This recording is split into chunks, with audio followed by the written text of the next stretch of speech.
ওষুধটি খেলে তবে তো, স্কুলে গেলে তবে তো, কেউ কিছু বললে তবে তো। তো আজকের এই ক্লাসে এই জাতীয় সেন্টেন্সগুলোকে তোমরা কিভাবে ইংরেজিতে বলবে সেটা শিখিয়ে দিব। সেই সঙ্গে আরও কিছু সেন্টেন্স স্ট্রাকচার্স তোমাদেরকে শিখিয়ে দিব, যেই সেন্টেন্স স্ট্রাকচার্সগুলোকে অ্যাপ্লাই করে তোমরা প্রচুর সেন্টেন্স তৈরি করতে পারবে। তো মূল ক্লাসে যাবার আগে তোমরা যারা আজকে আমার এই ক্লাসে নতুন তাদের উদ্দেশ্যে বলবো, তোমরা অবশ্যই এই চ্যানেলটিকে সাবস্ক্রাইব করে নিবে, যাতে নেক্সট টাইম তোমাদের মধ্যে এরকম আরও অনেক ভালো ক্লাস পৌঁছে দিতে পারি।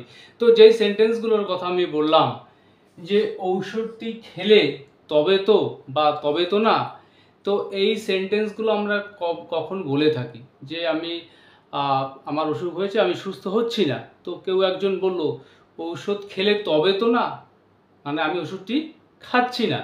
তো এই রকম সেন্সে এই কথাগুলোকে বলা হয়। স্কুলে গেলে তবে তো, তবে তো তোমাকে গিফট দিব, তো স্কুলে তো তুমি যাওনি। তো এই সেন্টেন্সগুলোকে আমরা কিভাবে বলবো?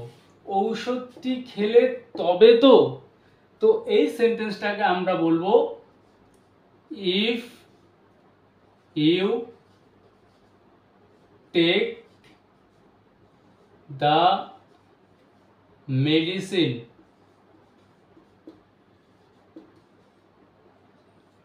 দেন, if you take the medicine then, অর্থাৎ আমরা যখন সেন্টেন্সটা বলবো শেষের এই দেন শব্দটার উপরে একটু জোর বেশি করে দিব। তো ঔষধটি খেলে তবে তো, এই সেন্টেন্সটাকে আমরা বলবো if you take the medicine then.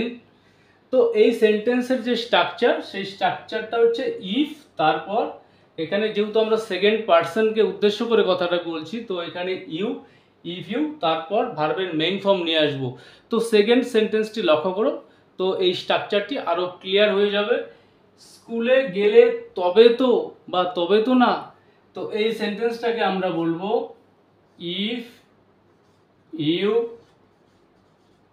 Go to school, if you go to school then, শেষে অবশ্যই এক্সক্লেমেশন সাইন এখানে আমাদের ব্যবহার করতে হবে। If you go to school then, স্কুলে গেলে তবে তো।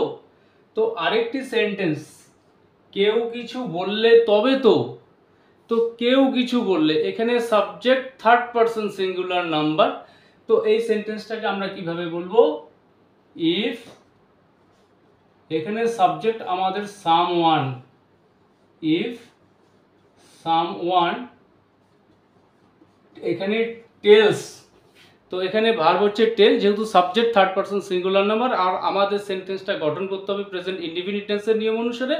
সো যখন আমাদের এখানে থার্ড পারসন সিঙ্গুলার নাম্বার চলে আসবে সাবজেক্ট, সেক্ষেত্রে আমরা ভার্বের সঙ্গে এস অ্যাড করে নিব, এস বা ইএস প্রয়োজন অনুসারে। তো if someone tells something then, কেউ কিছু বললে তবে তো, if someone tells something then, কেউ কিছু বললে তবে তো। তো এই স্ট্রাকচার দিয়ে তিনটি সেন্টেন্স দেখালাম। তো এরকম সেন্টেন্স এবার তোমরা নিজেরা তৈরি করবে। তো পরে আরেকটি সেন্টেন্স স্ট্রাকচার আমি দেখাচ্ছি।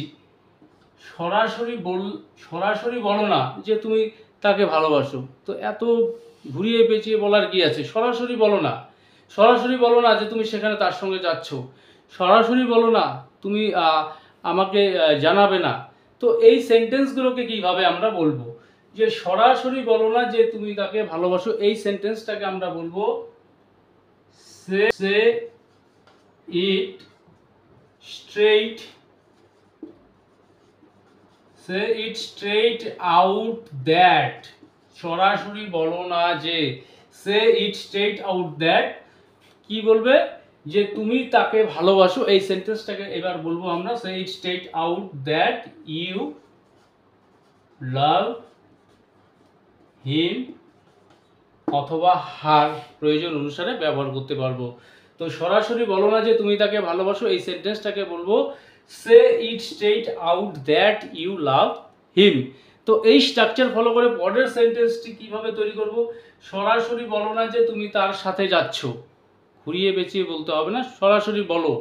তো এখানে say it straight, say it straight out that, তুমি তার সাথে যাচ্ছ, অর্থাৎ সেন্টেন্সের এই অংশটুকু প্রেজেন্ট কন্টিনিউয়াস টেন্সের মধ্যে রয়েছে। তো প্রেজেন্ট কন্টিনিউয়াস টেন্সের নিয়ম অনুসারে তৈরি করব।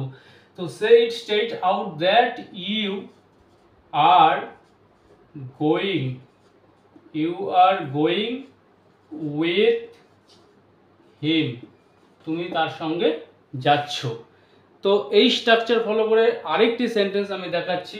সরাসরি বলো না যে সে তোমাকে ফোন করেছিল, সরাসরি বলো না। তো এই সেন্টেন্সটা তৈরি করব, say it straight, say it straight out that he, সে তোমাকে ফোন করেছিল, অর্থাৎ সেন্টেন্সের এই যে অংশটা সিম্পল পাস্ট টেন্সে রয়েছে। তো এখানে আমরা বলবো he called, he called you.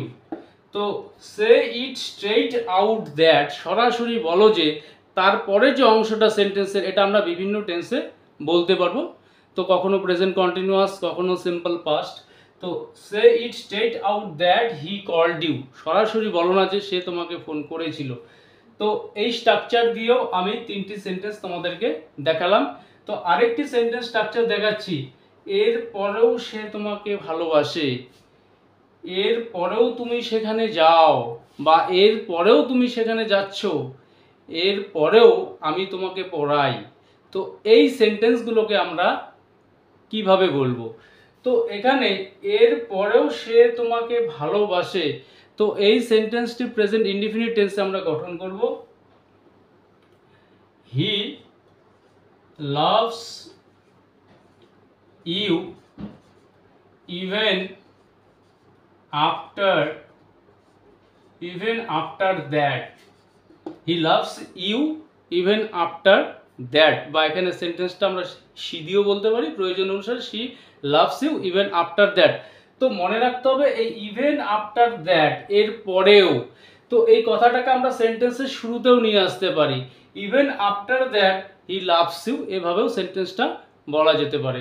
তো লাস্ট আরেকটি সেন্টেন্স দেখাচ্ছি এই স্ট্রাকচার দিয়ে, এর পরেও তুমি সেখানে যাও, অর্থাৎ এই যে ঘটনাটা ঘটে গেল, এত বড় ঘটনাটা, তারপরেও যাও। তো এই সেন্টেন্সটাকে আমরা বলবো, you go there even after, even after that, you go there even after that, এর পরেও তুমি সেখানে যাও, বা এর পরেও তুমি সেখানে যাচ্ছ। এভাবে যদি বলতে হয় সেন্টেন্সটি, সেক্ষেত্রে বলতে হবে ইউ আর গোয়িং দেয়ার, অর্থাৎ প্রেজেন্ট কন্টিনিউয়াস দিয়ে আমাদের বলতে হবে you are going there even after that, এর পরেও তুমি সেখানে যাচ্ছ। তাহলে আজকের এই ক্লাসটি বুঝতে তোমাদের যদি কোনো রকম অসুবিধা হয়ে থাকে বা কোনো রকম প্রশ্ন থাকে, তোমরা অবশ্যই কমেন্ট করে জানাবে। আমি চেষ্টা করব তোমাদের সেই প্রবলেমগুলোকে সলভ করে দেবার। আর আজকের ক্লাসটি যদি কারোর ভালো লেগে থাকে তাহলে অবশ্যই এই ভিডিওটিতে লাইক, কমেন্ট ও শেয়ার করতে ভুলবে না।